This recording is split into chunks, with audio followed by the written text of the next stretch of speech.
start? Neighborhoods. Okay. All right, good morning. We're happy to welcome all of you here. We hope to hear some productive, I guess, discussion, at least ideas, hopefully. I'm John Harvey. I'm technical staff with the Commission. I'll be sort of conducting and hopefully managing the conversation a little bit today, but not in the intent of trying to stop the discussion at all, but just to manage the flow. But we definitely want to hear from all of you, so that would do it. We'd like to start with introductions. We'll go around the room and then we'll hear who's on the phone, and after the introductions, we'll turn a little bit of time over to Commissioner Clark. There's just a couple of opening remarks, and then I believe we'll turn to the division. After that, my understanding is that the division sent out a copy of their presentation to probably most of the people that I sent here. it to the people that commented. Oh, they had commented. Okay, yes. All right. So, but that's available. And then we will open up the floor to anyone else that has prepared statements that they would like to make, and then at any time, of course, we'll take questions, and then following any prepared presentations, we'll see where the discussion takes us. But begin then with introductions. We can start here on my left and work around, and then we'll go to the phone. I'm Justin Jetter, and I represent the Utah Division of Public Utilities. Bill Duncan, I'm the manager of the telecom section at the Utah Division of Public Utilities. Jim Farr, CenturyLink. Robert Moore, I represent the Office of Consumer Services. Kira Slauson from Blackburn and Stahl. I represent the Utah Rural Telecom Association. Douglas Meredith with URTA. Kip Wilson with Direct Communications. Chuck McCown, Direct Communications. Jerry Oldroyd, Ballard Spar, I represent Comcast. Okay. Let's go down to this corner and work around the room this way. Bo Hancock, Strata Networks. Jason McKee, Strata Networks. Bruce Todd, Strata Networks. Jenny Prescott, West Communications. Jenny Johnson, with the Commission. Cheryl Murray, Office of Consumer Services. Tim Barely hearing people who are speaking. Kelly Cole with the Governor's Office of the Phone. And Laura Thundy with the Governor's Office of Economic Development. Jordan White with the Commission. David Clark with the Commission. Paul Hicken with the Division. Paul Anderson with the Division. I'm Sherry Vance with the Commission. Casey Coleman with the Division. Georgianne Weidenbach, CenturyLink.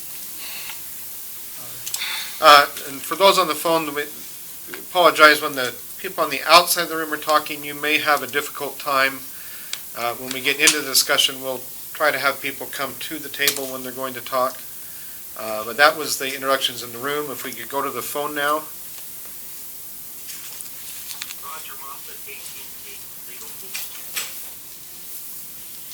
Kevin Zarling, CenturyLink Legal. This is Bob Brigham, CenturyLink. Al Lubeck, CenturyLink. Natalie Greaves, Jonathan Telephone.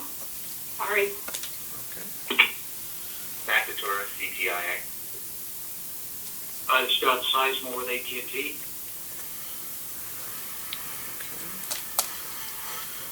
Was there a Janice Ono on the phone? I heard she was going to call in. Okay.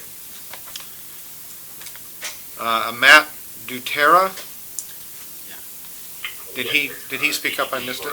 Okay, sorry, I missed that one. All right, I think that's who we had down.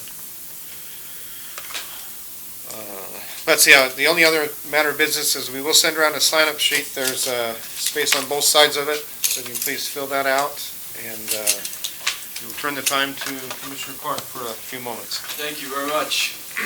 Thank you all for being present today. We're looking forward to hearing from you. And I thought I'd just give you a sense of at least our intended scope of the conversations today. As you all know, recently the division brought to our attention information regarding the trends in revenues received to support the UUSF in relation to the demands on the fund. And we sought comments on that issue and what potential responses the Commission might make to that, given the statutory framework and the historical patterns in this area, as well as our rules. And those comments led us to think that it would be productive to have a technical conference so that the division could present its information and stakeholders could ask questions about that and also present their responses and their suggestions about how to proceed. So that's what we hope to accomplish today. We'll, as commissioners and staff, will be in a listening mode. We appreciate your willingness to come and share your views with us. And so with that, Bill, we'll look forward to hearing your presentation on behalf of the division. So Bill Duncan's now going to address us. Is that coming on? Fans below? There it is. There it is. There it is, okay. So what I'm going to do is go through the slides that I sent out yesterday. I sent them to all the commenters. I suppose it got distributed from there on to other people. But I thought I would kind of walk through what we see from the perspective of the division and how we got to this point. Commissioner Clark mentioned that we came to them, I think it was in late March, and said, you know, we're seeing a change in the trend here, and it looks like it's going to affect the USF, and it needs to be addressed. And so I'm going to just walk you through some of the information that we see, some of the ways we use that information. One of the things I do is the division's the administrator of the fund, and besides just tracking the dollars in and dollars out, one of the things I try to do is forecast out at least 18 months to 2 years what the balance is going to be, so that when we reach a point that the surcharge rate needs to be changed, that the Commission has plenty of time. And so I'm going to walk you through some of the tools we used and how we got to the point where we did in March, where we went to the Commission and brought that information to them. At the end of the day, though, the information you're going to see is not going to vary a whole lot from what Chairman LeVar presented up at PUTIC last week, that the contributions are declining. They have been declining for 6 years, but in the recent 12 months, they've really, that rate of decline has accelerated, and it's gotten to the point where something needs to be addressed. So on the first slide, first of all, I just want to show you the USF balance, and this is since 2012. I picked 2012 because that's when we instituted the 1% rate, September of 2011, so by the first part of 2012, everybody's aware they're paying into the fund. And for several years, that 1% rate was adequate. If you notice, it was on an upward trend. We were, the fund balance was growing. So it was an adequate rate until we hit June of last year, the highlighted area on the right, and then things turned. And since then, in the last year, we've taken about a $2.1 million reduction in the fund balance. 300,000, almost 300,000 in May alone. So we expended 300,000 more than we received in. I think May was an unusually bad month. I hope we don't get the same for the rest of the year.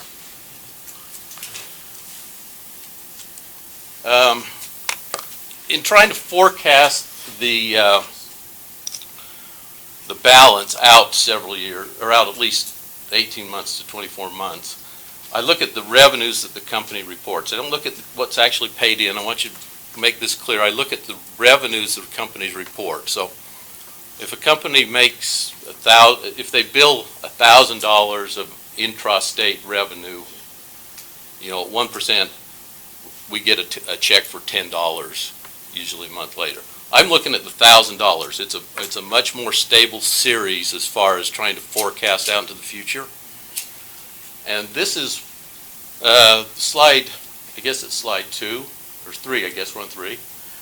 And this is what I've used for years. I've used a regression, a simple linear regression based on the revenues that the companies report. And I've got this broken down into the major provider segments of wireless, ILECs, CLECs, and toll resellers. For years, those revenues have been in decline since 2009, but at a gradual rate. It's been fairly predictable, and this regression has produced fairly good results. I can predict what the next month is going to be, and what's actually paid in comes in kind of lumpy. For various reasons. Somebody forgets to pay; they pay 2 months in a row, or things don't get processed. But it evens out over time. And but this worked for several years until right here. And any of you that are into statistics and regressions and things like that might note that about a year ago, all of a sudden we started not only having several data points below the long-term trend, but significantly below. And so, of course, that led to what was shown on the previous slide, the fall off in contributions and the basic decline of the balance of the USF. So anyway, the first 3 or 4 months, I wasn't too worried about it. I thought it was an anomaly. By about the end of the year, not an anomaly. You can pretty well tell it's not. So at that point, I started a process of going in, not only segregating the data between provider groups, but really looking at our data, make sure we had posted everything correctly. I had Paul going back and pull all kinds of old reports and making sure we had accurate data. And we did find a little bit of cleanup, but nothing significant, nothing material. So I needed to change my method at this point, and this is the result. This regression now starts at 2014, January 2014, so it's got 27 data points. For those interested, it's got a very high degree of predictability. You can see that the trend line there, the linear regression, fits the data very well at this point. However, this produces a forecast of revenues that is significantly less than what we had looked at in the long term. So how much difference have we had? And this is very similar. You can see stuff very similar to what Chairman LeBar presented. This is the average monthly reported revenue. So again, we're still looking at the revenue, not what is actually paid in, but the revenue.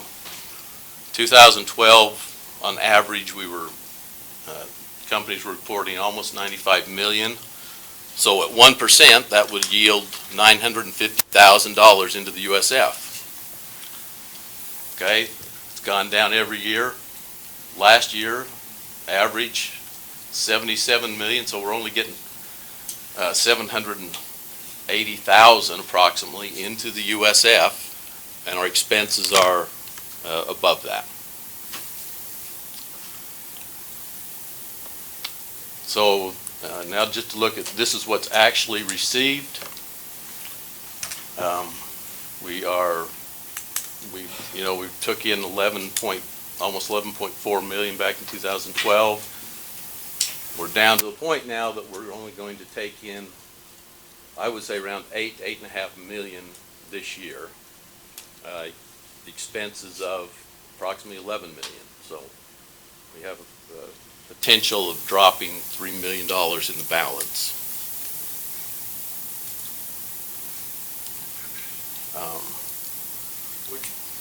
That would take us to zero, I guess. It's going to, actually my projections don't have us getting to zero till 2017, but Next year. it's the, Yeah. towards the start of 17 though, right? Yeah, I think it's towards the beginning of 2017. Couldn't be much.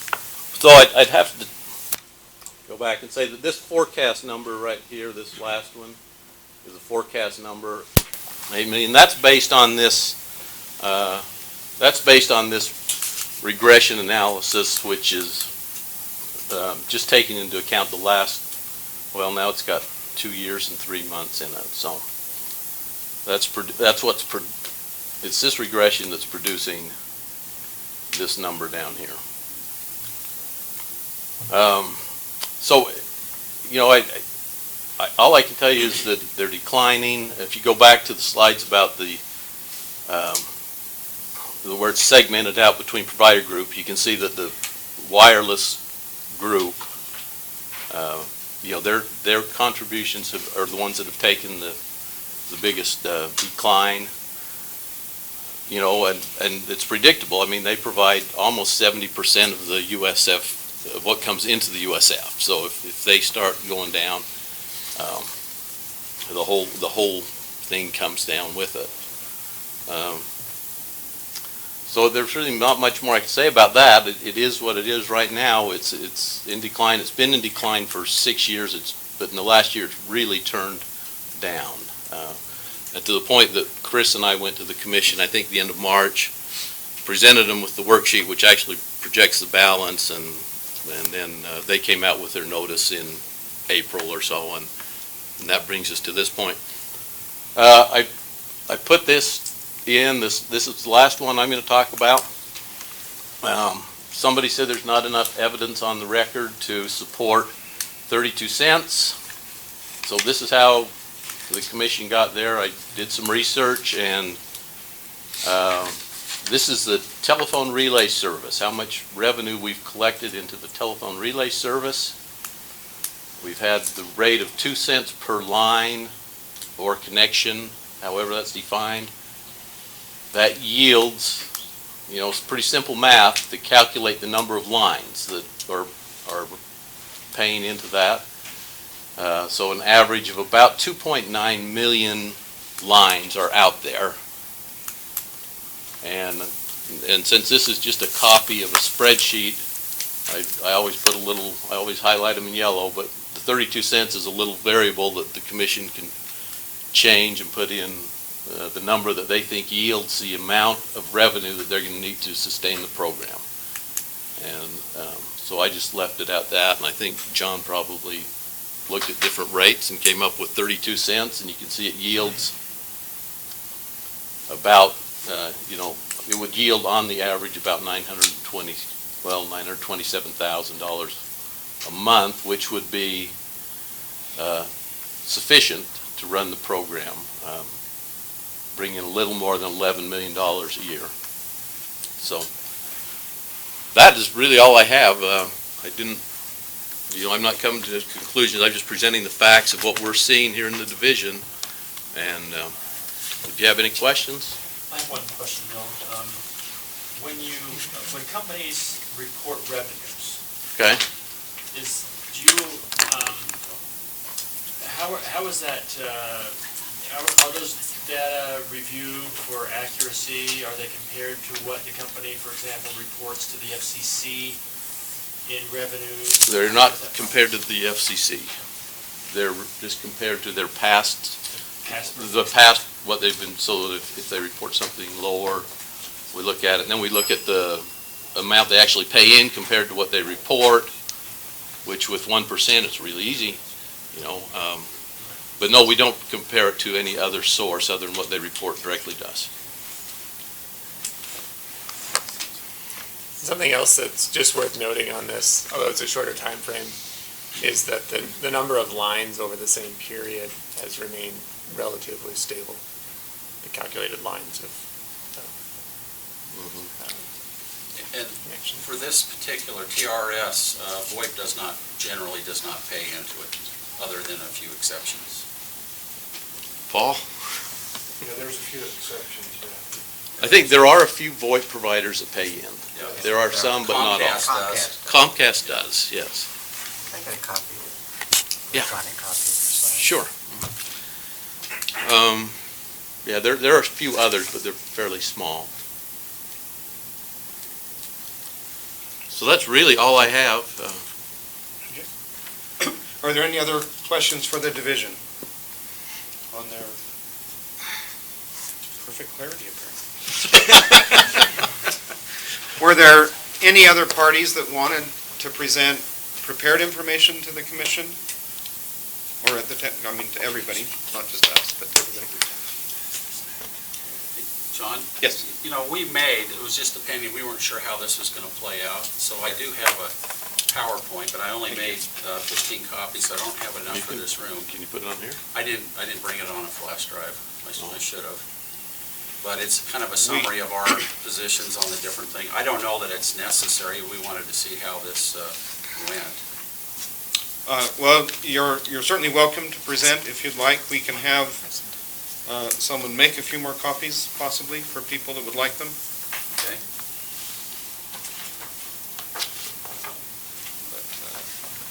Maybe what I can do is pass one out to each group, and we can make sure we get them. Okay. It's double-sided. Okay. If you, hey Bob, Brigham. Yeah, I can send it to people if I get their email address. So why don't you have them send you an email? Why don't you give them your email, and then you can bounce back a copy. That way the people. That works fine. Yeah, my email is robert.brigham. You can email to me. Like Brigham Young.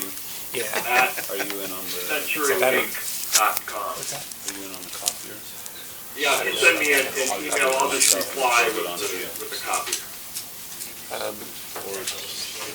Yeah, you can send me a PDF. We'll figure it out.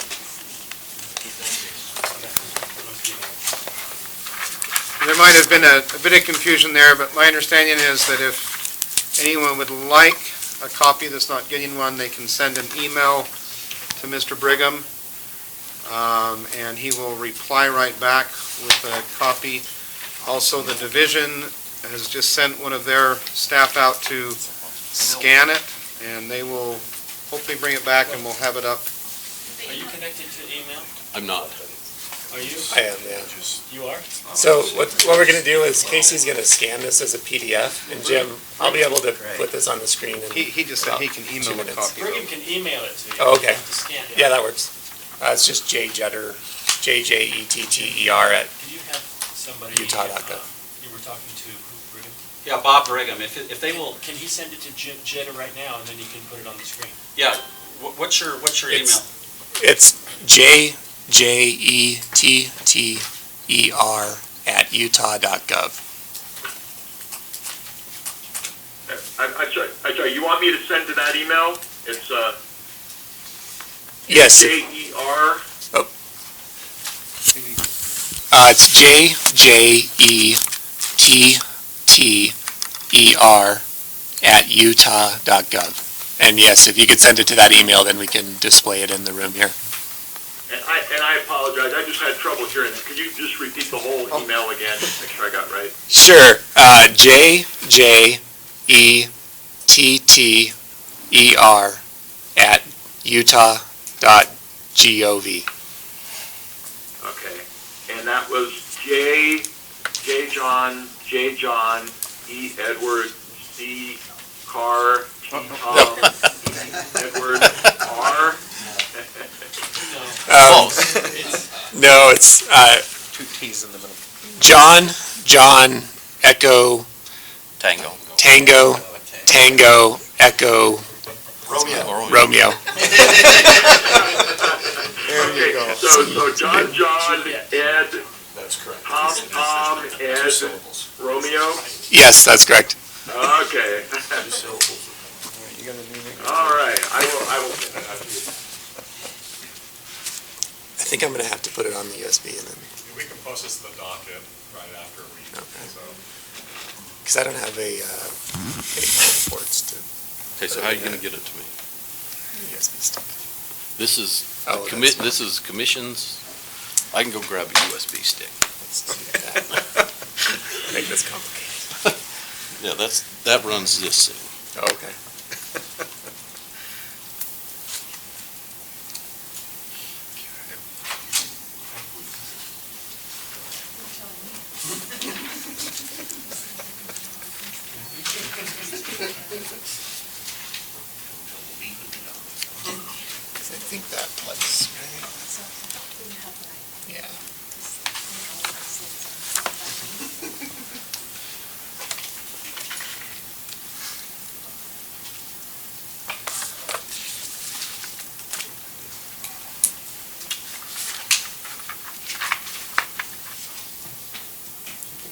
approved USB sticks.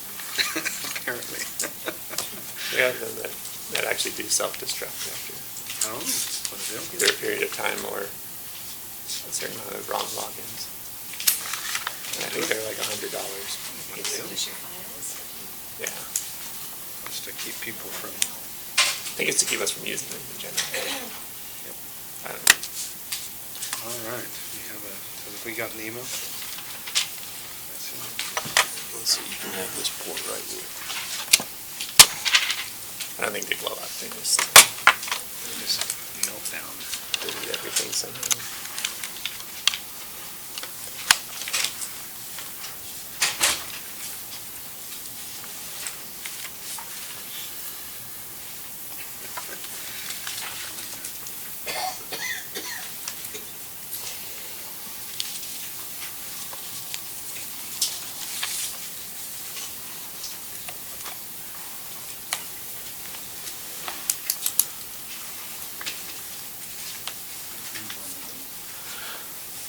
Of course.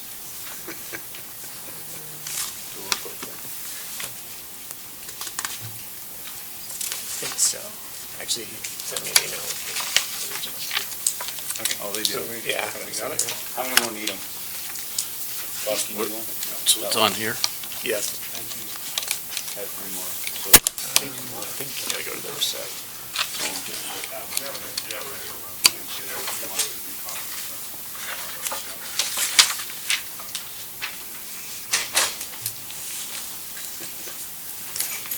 We're almost ready for you.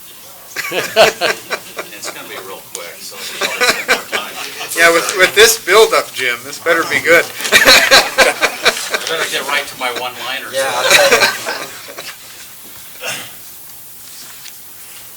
Okay, what would it be called?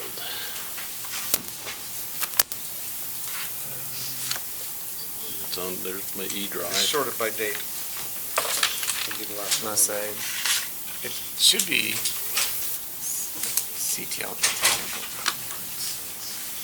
CTL Technical Conference? I don't. It's possible I didn't get it.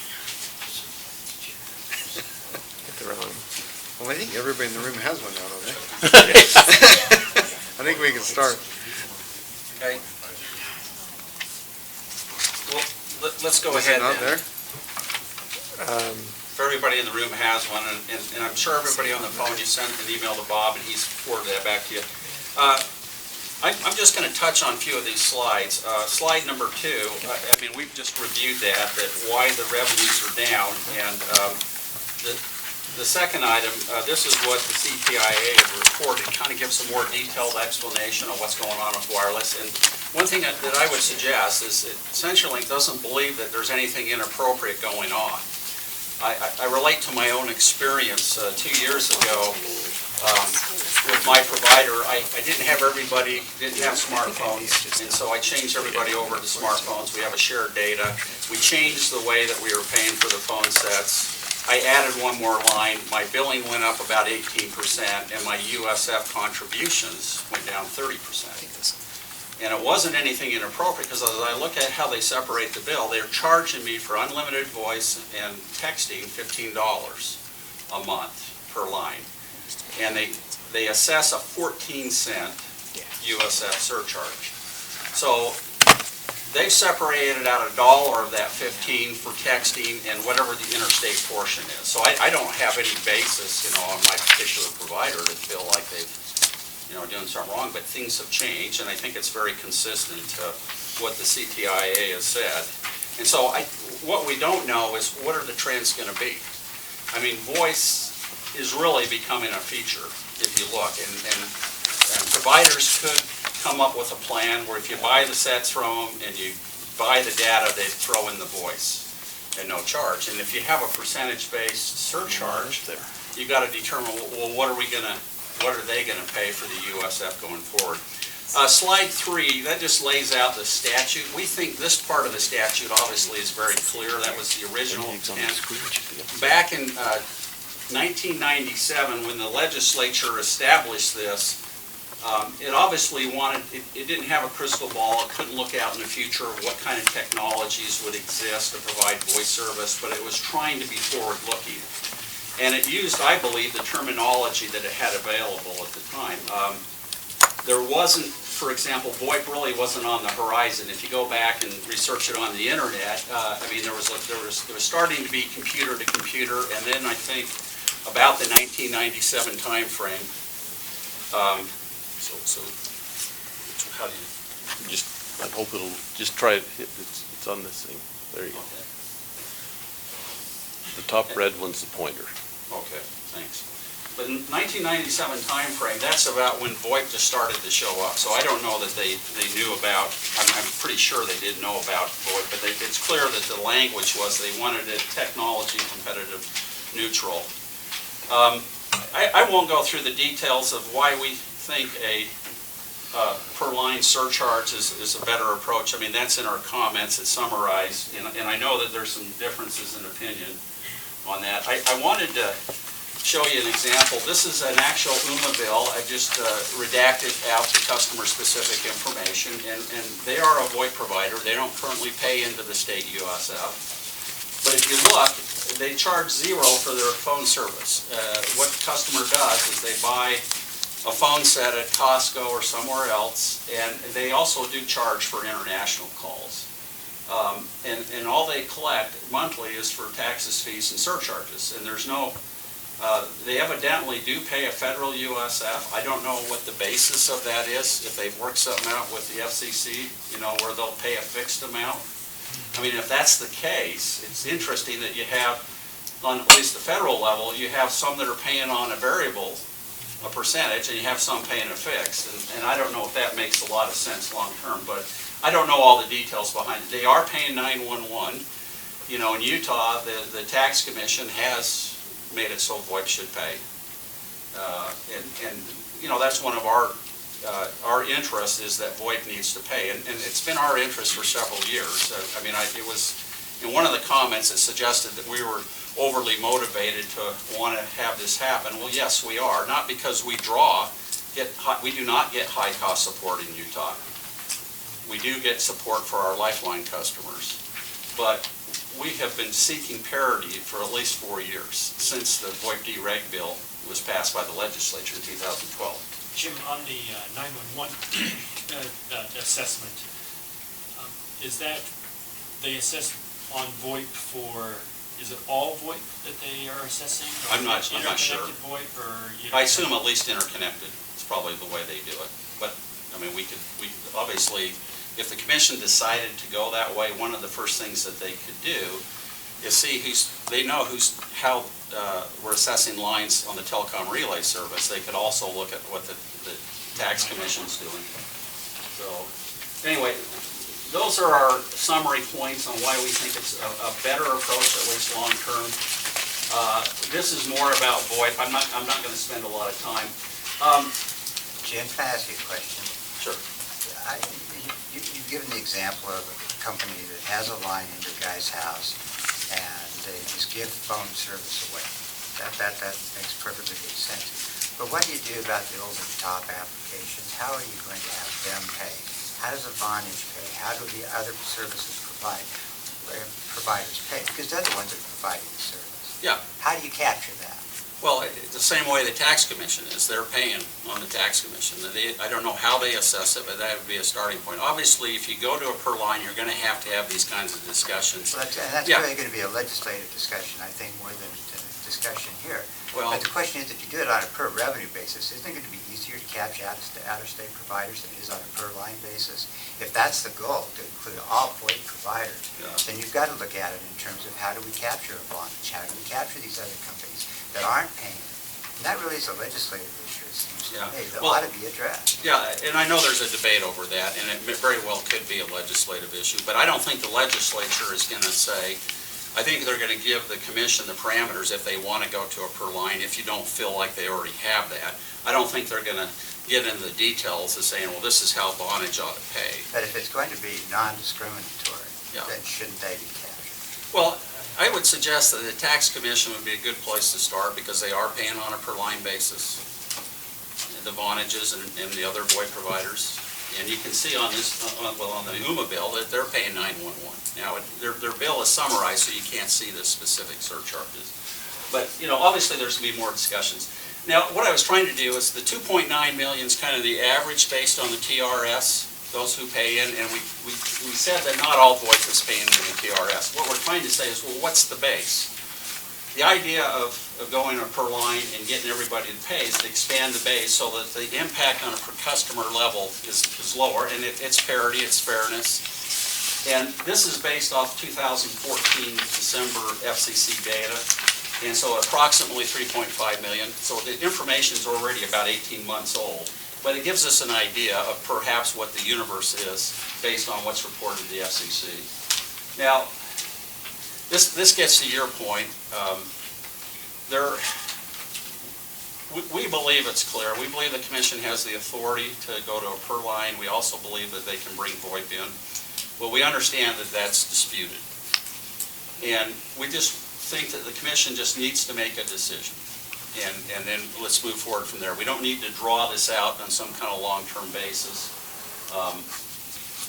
This is just a slide that gives kind of the history of the USF. This information I got from the division summarizes what's been paid out. You can see the elements of the USF, the high cost and the low income portion. And this just shows that there are other surcharges already on the bill today that are paid on a per line basis, so it's not a foreign concept. Anyway, that's all that I had.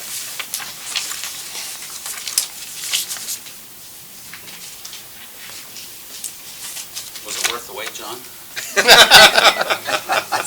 We appreciate information. Jim, what are the sources of the FCC debt? When you got the lines, what was the sort of?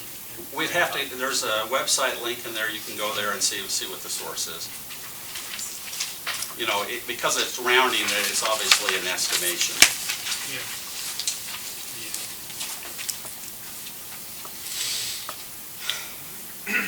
That basically comes from what used to be the FCC local competition report. They now have just the voice statistics that they put on their website. They've changed the format a little bit. Yeah. Thank you.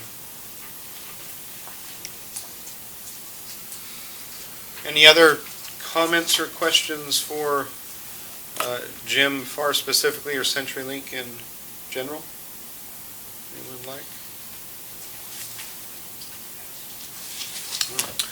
Were there any other parties that had information that they wanted to present at our conference? John, Yes. this is Kira Slauson from URTA. We didn't have any specific share a lot of the same positions as CenturyLink, and we believe the commission has the authority to go to a per line, per connection surcharge. We also believe that's the simplest way to address the issues in terms of auditing or calculating the fee. You just basically look at the number of lines that are reported, and if we do that by looking at the TRS fund, looking at the 911 surcharge, looking at the FCC form 477, there's lots of areas where we can pull that data from to get the right number of lines and connections. We also agree, as with URTA's members being the recipients of the high-cost support, we agree that time is likely of the essence with the fund projected to decline to zero sometime in early 2017. We really can't afford to delay. So to the extent that we agree that the commission needs to act quickly, if they don't feel like they have the authority to move to a per line per connection surcharge, they need to let the legislature know that so that the legislature could act if they needed to. In the event that they don't feel like they have that authority, then they certainly have the authority to raise the percentage, and we need to do that.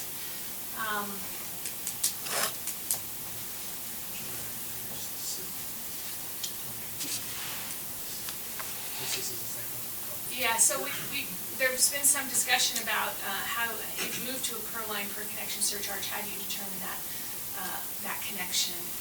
And we think, certainly if you're talking about it in a circuit switched network, you'd be talking about telephone lines.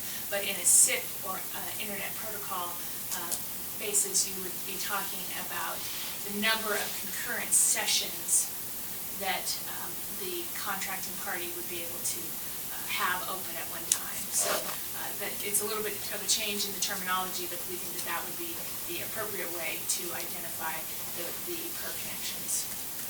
We're certainly available to, for questions or further discussion, but we've set forth our position in our comments, and then CenturyLink has summarized those very well. Thank you. Can I ask you just a follow-up question about that?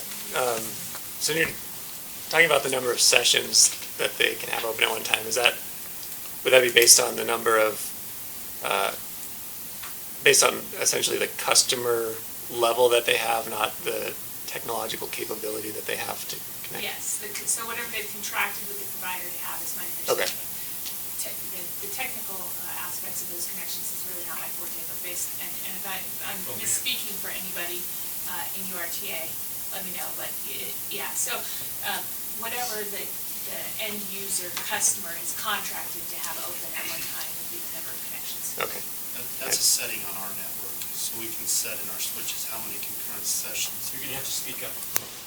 So that's a setting in the network, not from the customer's end, it's on the provider's end, on how many concurrent sessions can be going at a time, and maybe Chuck, you can elaborate, but.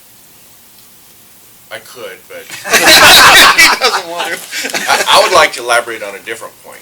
The quality and veracity of data you would use to establish the per connection. I have been involved in many other companies. One of those was a fairly large fixed wireless provider. Not cell phone, but fixed wireless internet. And partway through the growth and development of that company, the FCC started handing out large bags of candy to deploy services where they thought it was underserved. And of course, all of the similarly situated companies nationwide, like my company, wanted to get as much as that as we could. And so the FCC started to insist that we put our data on the 477 form. And we were all very faithful about doing that and giving them the highest number counts we could legitimately put on that. At the same time, we were rolling out VoIP. I don't remember when we first started making 911 contributions. I don't recall ever doing TRS contributions at that company. So I would suggest that the 477 data may be one of your best sources because it captures everyone that I know of that's actually facilities-based and transmitting the signals that you define in your rules, doing exactly what the rules say that you can put a surcharge on. Now, with regard to that, Chuck, 477s are usually confidential at the FCC, but I do know that state commissions requesting that information are given that information. So it would be available to the commission. Or you could require filers to file the similar form with you. Those are the two ways to get the data. So does everybody file, I mean, all of your fixed wireless, everybody files that? Because I think we get it from the ILAGs, don't we? No, the 477. About the 477? But you can have it. We can have it. He's got it. Well, we have to get it from, I mean, I don't know all the fixed wireless companies out there. I don't, there's probably several I don't know. Well, there is a publicly viewable version of it that has the actual, numbers redacted out. But all of the companies that have filed 477s, you can discover that easily on the FCC website. Then the other form that is useful is the 492, the FCC form of 492, which is the assessment of the federal program. And that 492 has total revenues, total counts, but it also has the portion of interstate that is assigned. And so, of course, one minus, or right, we can the figure it difference out. is interesting.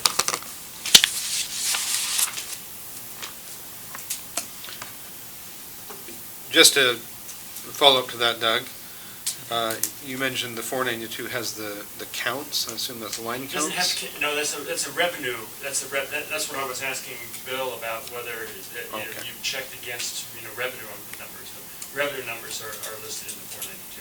The counts are in the 476. And so you're saying if you look at what was reported at the state and you looked at the Right. 492, it would be a fact. It should be They should one match, minus. they should tie. They should. You have total Right. revenue, you have interstate and international revenue, and then the residual is state This is revenue. us, yeah. But that's gonna be reported at the, it's not gonna be by state, so you do have to.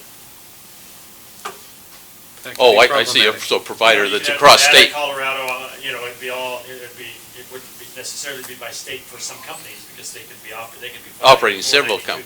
Oh, They could okay. be filing their 492 across multiple states. States, yeah.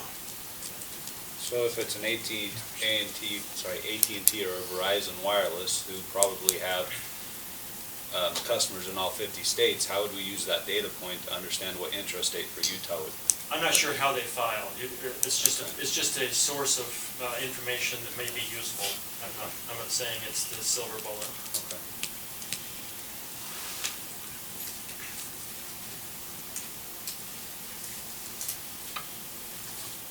Any other questions, comments, information?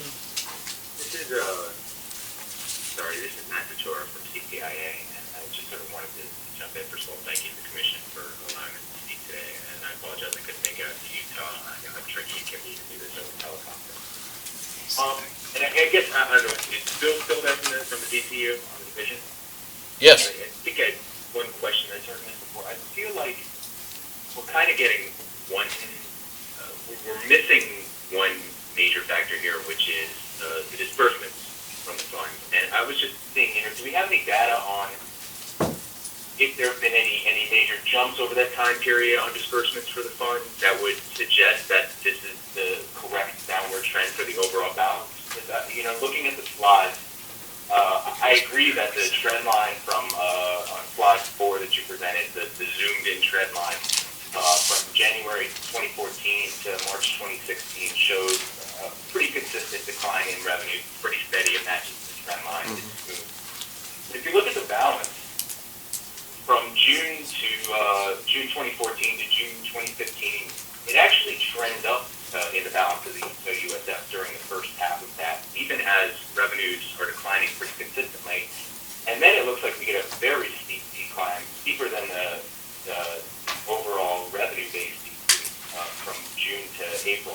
So I was just wondering, are there any factors with regard to the money coming out of the fund that may explain this in addition to the money going into the fund? Because I feel like what we've looked at during the entirety of today and so far is kind of the inputs, but, I don't think we've had any data on the outputs so far. Well, I have that data. I didn't present it here. I was focusing on the contribution side. I think in CenturyLink's presentation on one of their slides, and Slide 10. I don't know if you've got it, but it's got the disbursements there. And really, Bill, this is a meeting on the surcharge, not on Right. disbursements. I know that's why I focused on. And, I do know that this is a focus on the surcharge. I just kind of want to make sure, as has been noted before, wireless consumers are, almost 2 to 1 paying into this fund compared to everybody else at this point. And, I think Jim noted very importantly, there is a technology-neutral mandate for this fund. And, given how strongly wireless consumers are paying in, I just want to kind of make sure that we don't, lose the forest for a few individual trees here with regard to contribution methodology and the surcharge, and that we're kind of viewing this in the perspective of the entirety of the USF, contributions going in, money coming out, before we say, hey, we need to hike the surcharge here, we need to change surcharge methodology so that we see this downward trend line. But we don't, have all the disbursement data that's coming out of that downward trend line. It's hard to make an informed decision on the money going in. And I think that's just the only point I wanted to get across with regards to that. And just to give you a little explanation, this is Justin Jetter from representing the division. most of our cost outlays that come out of this fund are set in Universal Service Fund cases with the individual companies that they're paid out to. And once there's a sort of a final order on that, then it's a steady fixed payment every month at the same amount for that particular company until the next time that they either seek or the division seeks to change that disbursement amount. And so if you look over time, you can see on, if you have page 10 of CenturyLink's presentation, 2012 was the high year for disbursements, and it's kind of dropped up and down since then. You can see that also on there, the low income portion going out of the fund has dropped pretty significantly over that time. And it's somewhat more difficult to predict the future of the outlays out of that fund probably than the revenue on a trend line, because we don't really have shorter term trends that we can predict, especially over that 6-month period. I don't think that our changes in the outlays would really be a good data set to try to put a short-term trend line of that time frame on. They may not tell us much in terms of usable information. Yeah, one thing I'll interject about slide 10 is what this shows is that the fund is being managed, okay? You know, we may have disagreements about how efficient and effective it is. In my mind, that's a snapshot point in time. It may be pretty good right now, and over time there's going to have to be other changes to make sure it's efficient and effective.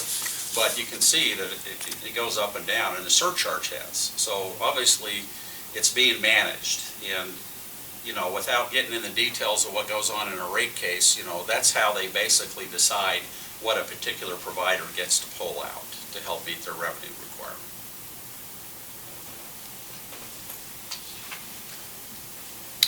Thank you, that's helpful. And if it would be possible, you know, for somebody there, either at the division or the commission, to send the presentation around to the service list, that would be very helpful as well. Thank you. Just send it to the service list. This is Roger Moss with AT&T. If I could just add a few comments. Go ahead. I don't think we have anything shockingly new to add this morning. I do think it's important to kind of pull back. We've been in the trees, and that's been very useful for purposes of the technical conference. However, I would point out that the issues we're facing in Utah are by no means unique to Utah. The trends you're looking at, describing, these are all national trends. The CPI, I think, has very rightly highlighted some of the trends affecting wireless, for instance.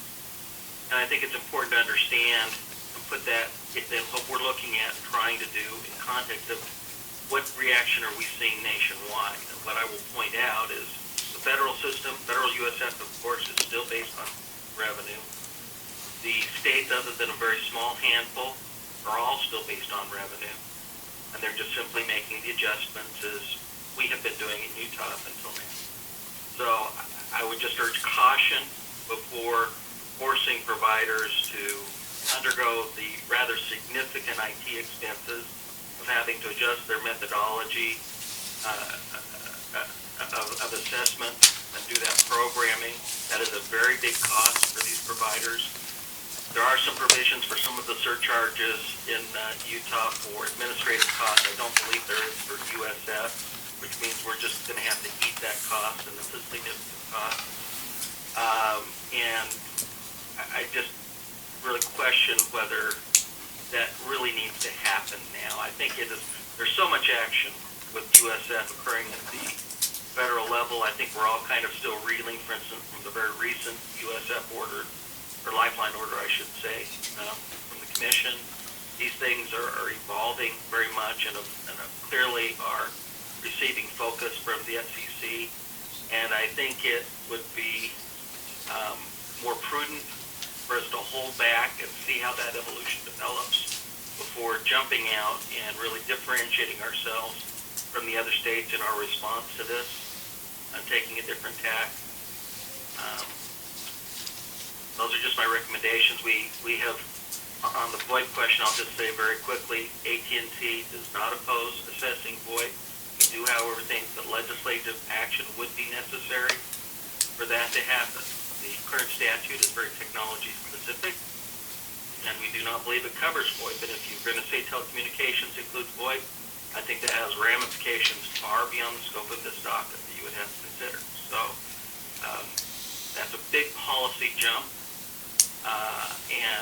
Like I said, we don't oppose the philosophy of doing it, but we would want a very carefully written statute that clearly called out VoIP as part of the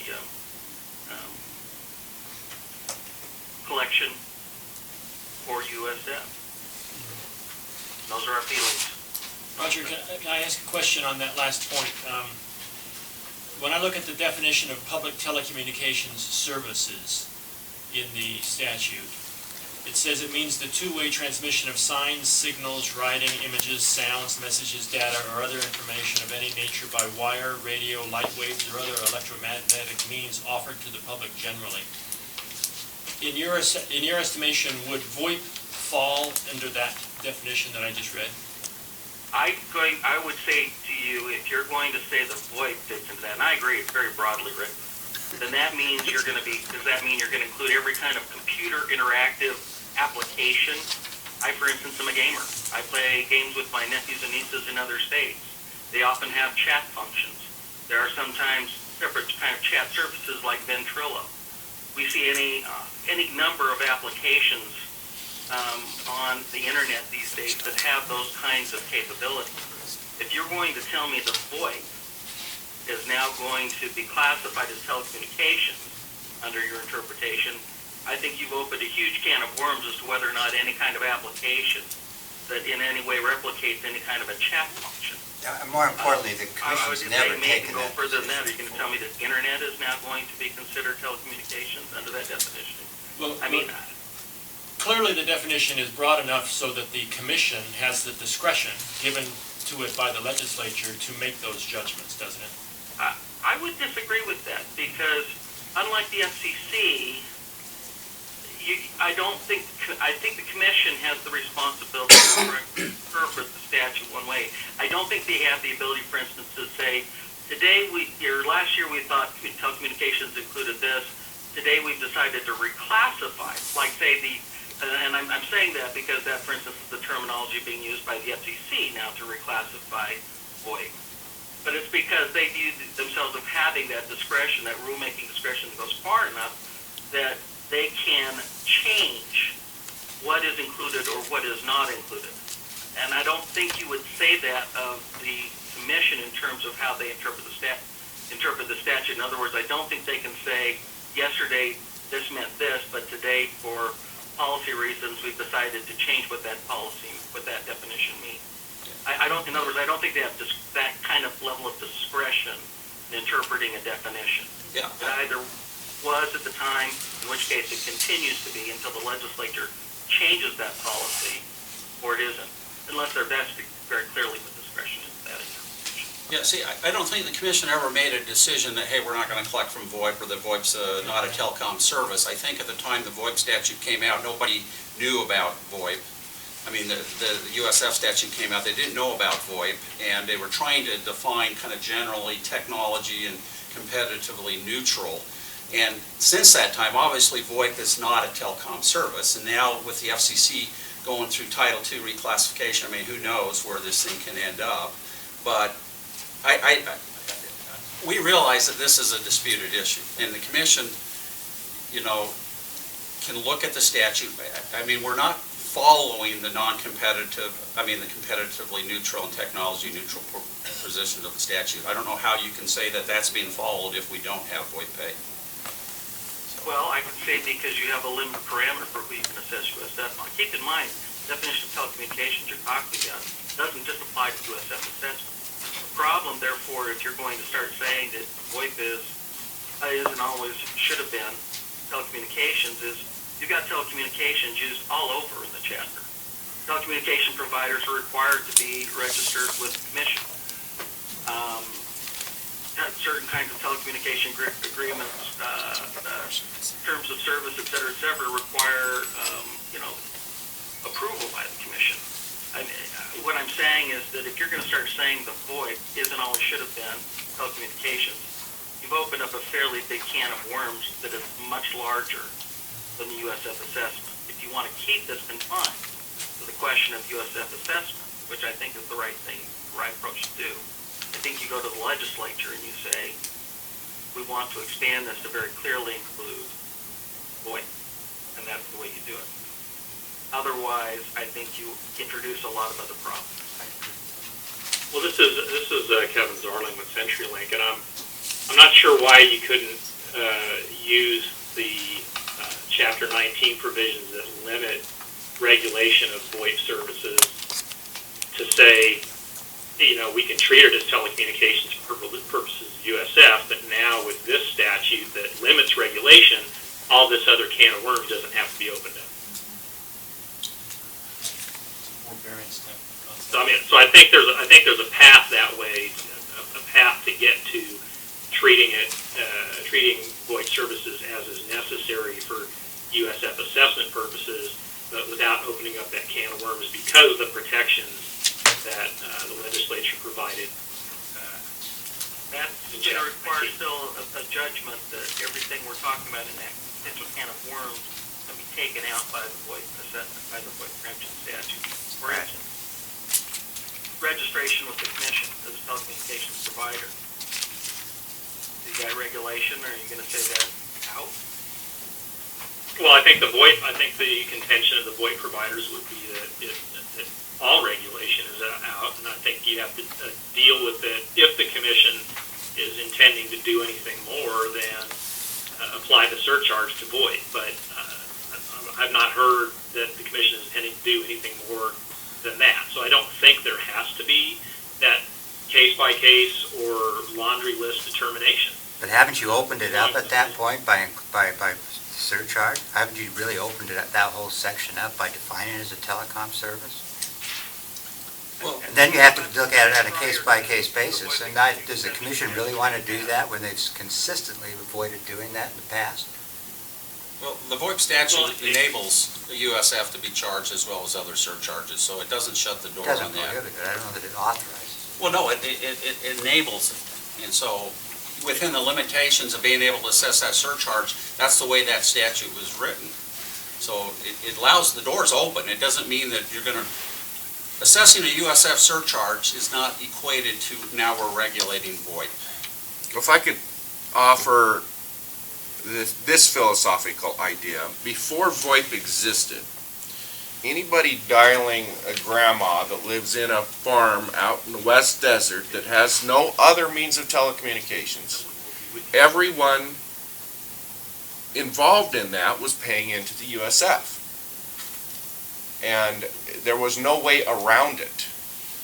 Now we have a method to make her phone ring, but half of the parties involved in that call are not contributing to that call.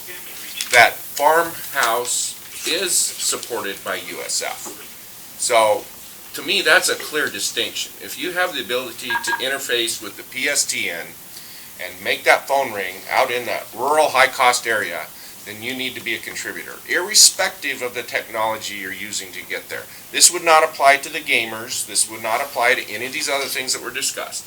So in my mind, it's simple. What if grandma's a gamer and we start chatting? Then that's not covered. And that's trying to confuse the issue. I completely agree. I mean, this is like interconnected VoIP. We're not talking about chats. And that's just trying to confuse the issue. We all know what we're really talking about. It's interconnected VoIP. And that's on the PSTN. We all know that. We don't need to throw some gaming idea out. That's just trying to produce chatter. Yeah, I'm with you, Brock, on that. However, the recent U.S. Court of Appeals District of Columbia Circuit decision on open internet has some language saying that all broadband can connect to the publisher's network, and as a result, there's some gray area there. But a chat, yeah, it's gotta be a voice service. Right. So, I mean, it's not some chat on a gaming thing, it's a voice service. For those of you on the phone, this is Dave Clark, and I want to say I think this has been a really interesting discussion and debate. Probably it's been adequately joined for us here, I think. And I just don't want us to get bogged down here if there are other presentations or other points that need to be surfaced. I think we understand the perspectives on the definition of telecommunications as that you've elucidated them today. So with that, are there other perspectives, other areas that we should explore in the conference? Questions in other areas? Examples? Yeah. About the surcharge itself. Yeah, sure. John's got a question. This is John Harvey, Commission staff. This is for Mr. Moffett. In the first part of your remarks, you mentioned there might be a lot of costs that would be incurred if the methodology were shifted. The Commission's obviously interested in knowing to some level, if the regulations we put in place cause problems. What I'm curious about specifically is there's already a per connection charge for the TRS that carriers are currently paying. Does that at all mitigate how much difficulty it is to then add another charge that uses the same methodology? Or is it just the fact you have to go into the system? Well, you raise good points. What I would say, however, is that it's a different set of code. It's not the same code that's used for those two things.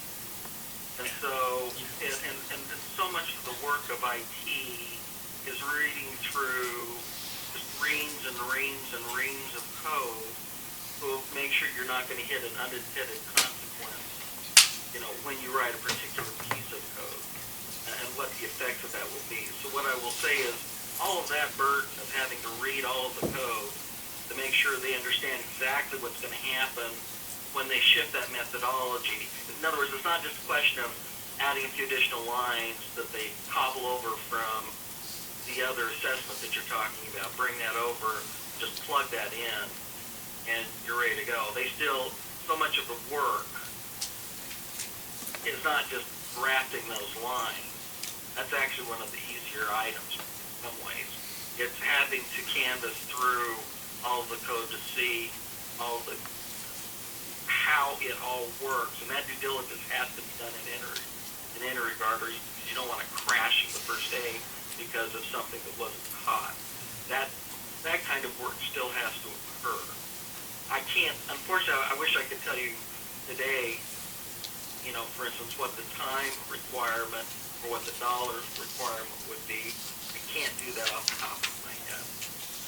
I guess we could go back to IT if you would like to get some more information on that and see what kind of approximations they can give us for both of those questions. How much time I don't think that's necessary. We just wanted to get a feel like that basic issue, but what you've provided is helpful.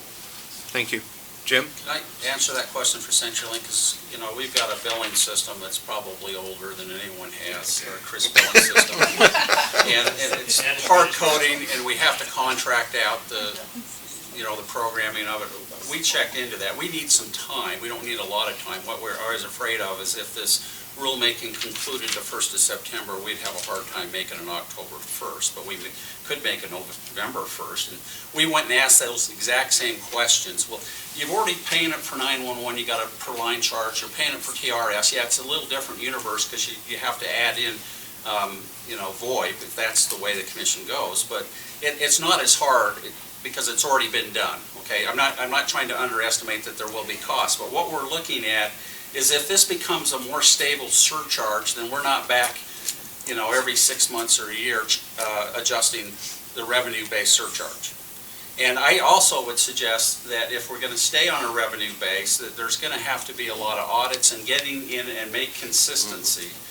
And the question is how are you going to deal with like the UMAs?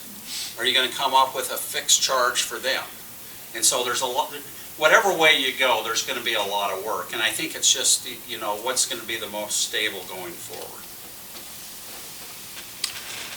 I just had a question for clarity. I seem to recall in some of the comments, there was some concept of maybe kind of a wait and see or further examination of kind of causation issues.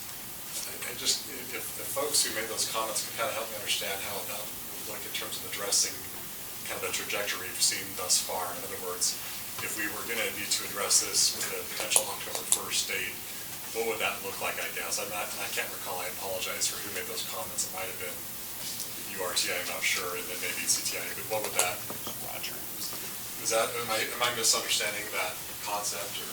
This is Kira from URTA. I don't think we made any comments about wait and see. We just wanted to have more information on how this, if we're going to broaden the base before we set the surcharge, let's do that.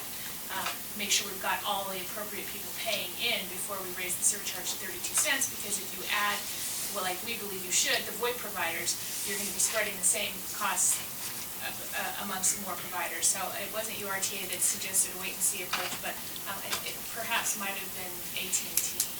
So is there any disagreement, I suppose, I guess, of whether or not this needs to happen?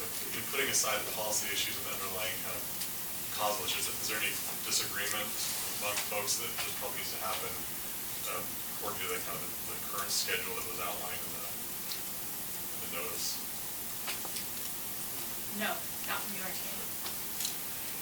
We suggested if the commission needed to do an interim approach, you go ahead and raise the surcharge on a revenue base, that would be fine. And with the policy issues that we've all discussed, wouldn't it make it a lot easier just to do an increase now, solve the problem, and take it to the legislature to deal with the policy issues, or do a more extensive docket here? I just want to add that there was one comment by CTIA that I found interesting that made me think that, you know, if we did stay with a percentage-based surcharge, that there might be a floor out there. I think that was one of the commission's questions. The CTIA commented that some of the providers were paying USF on, it sounded like device revenue, and that they'd found that that wasn't appropriate. That makes me think that maybe there's a floor, that you know, once they get those revenues out of the surcharge rate, that, you know, we might be able to predict a little better if the trend is going to continue downward, or if it's going to hit a floor somewhere. It would take some research and audit on our part to find that. It might take, I don't know how long, 60, 90 days at the minimum. But when you say there's going to be a floor, I mean, we don't have a crystal ball. We don't. We don't know what providers or how they're going to charge. And like I'm saying, voice is kind of becoming a feature. Right. And if you buy their data services and other things, they could throw in the voice. And that's what texting's become. Right. They throw in unlimited voice and texting all for one charge. And we don't know what's going to happen. There's so much uncertainty. I think that's why CenturyLink is saying a fixed surcharge is a better approach. Because overall, lines are not declining. Yeah, our landlines, they continue to decline pretty significantly, but overall, if you look at what the FCC, the reports they've had, is overall lines are actually increasing. And I think that the per line surcharge also addresses the issue that as the wireless companies are likely, the trend in the industry is likely that the wireless companies are going to move to a voice over LTE product, and then it's going to be, it's all going to be data. It's not going to be traditional, what you would think of as a voice line, and the per line per connection surcharge insulates against that.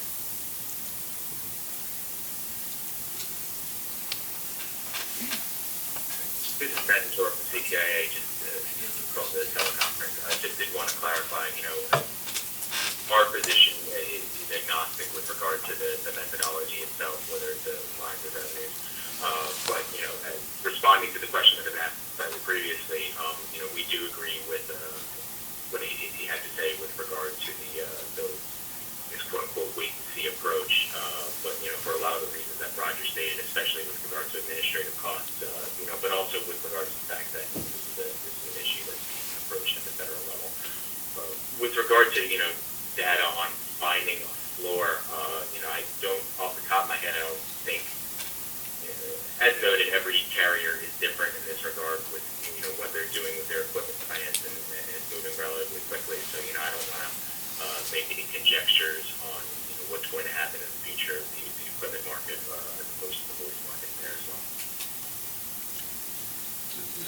there's the aspect on a customer basis. So if I use this and I'm paying 14 cents a month for USF, and then I use my home line and I'm on concession, so I get a discounted 50%, and I'm paying 18 cents. As similarly situated customers, what they contribute to the USF isn't the value for me, like this is the point by Chuck of who I can call. I can call the same customers, but I'm paying more here than I'm paying here. And that could be different between wireless providers too. And so there's on a customer basis, there's that fairness as well.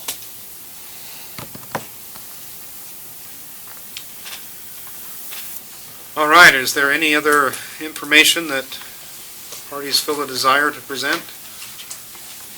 If not, John, can I just say, well, I want to recognize and acknowledge that many, if not all, of the entities represented in this room have put a lot of effort into informing the commission and assisting the division in understanding this set of issues better. And we really do appreciate your participation and your help in the written comments and also in your appearances today and the comments that you made.